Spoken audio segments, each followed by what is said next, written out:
Hello, habari. Leo nataka niwaonyeshe namna ya kudesign logo kwa kutumia Microsoft Excel. Logo naiona hapo imekuwa design kutoka hapa. Hii ni moja ya picha ambayo tulikuwa tunaiweka kwenye logo. Hivyo imechorwa kwa mkono kwanza.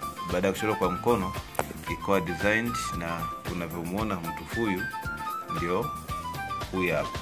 Kwa hiyo ni vyepesi sana unapotaka kutengeneza logo. Kwa mfano shule hii ilikuwa inahitaji kuwa na logo ambayo ina picha ya binti. Kwa hiyo tukamchora kutoka hapa, then tukascan akahamishiwa hapa. Kwa namna gani basi unaweza kufanya hivi? Cha kwanza, baada ya kuchora picha yako, tunakushauri utumie paint kama hii hapa. Kwa mfano naweza nikakuonyesha kwa mfano baada ya kuskani picha hii tulihamisha kwenye kompyuta na tukaibadilisha rangi hii hapa, lakini tukaona kwamba mtu huyu kuja kumwangalia kwa karibu zaidi, kwa nyuma shingo kama imetanuka sana. Kwa hiyo tulikuwa tunataka kubadilisha. Hivyo tulimcopy, then tukachukua kutoka kwenye paint tukapaste. Kwa mfano tutengeneze kitu kipya kama hapa, tukapaste.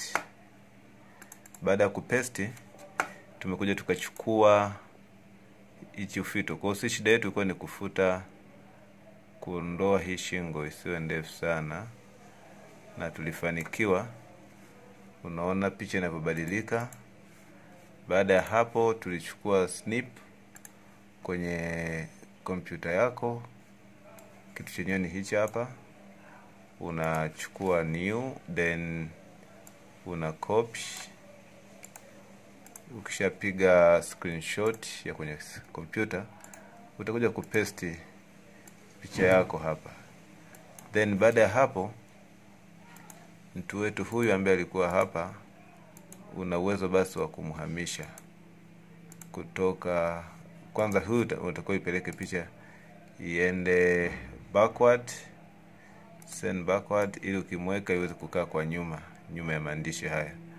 Kwa hiyo baada ya hapo tunamchukua mtu wetu kuja kumhamishia hapa, na tunachukua tumtoe huyu. Basi baada ya kumuondoa huyu mwingine tumemrudisha huyu tukamweka hapo. Kwa hiyo ni design ndogo ambayo inaweza kukusaidia kusave pesa nyingi, na kwa haraka ukiwa nyumbani kwako na kompyuta, then unaweza kutatua matatizo madogo kama haya, hasa katika shule zetu za sekondari, ukizingatia kwamba mimi nimeleta programu hii na nimejitoa kwa ajili ya kuwafundisha Watanzania na duniani kwa ujumla, kwamba kujua jinsi gani unaweza kutumia Microsoft Excel kufanya vitu vingi na ukaokoa pesa, ukaokoa muda wako. Kwa hiyo hii kazi imefanywa na Microsoft Excel, na kwa shule hii ya Tumaini Secondary School wanaenda kutumia sasa logo hii katika shughuli zao binafsi, shughuli mbalimbali za kitaasisi. Kwa hiyo Microsoft Excel inafanya mambo mengi. Ukihitaji mafunzo namna ya kudesign mifumo na vitu vingine mbalimbali kwa kutumia Microsoft Excel, karibu sana. Unaweza kutupigia simu kwa 0713749188. Sisi ni Mifumo Shuleni. Karibu sana, na tafadhali usisahau kusubscribe, kwa sababu tutakuwa na video nyingi zaidi za namna hii, namna ya kutengeneza vitu mbalimbali kudesign kwa kutumia Microsoft Excel. Karibu sana na asante.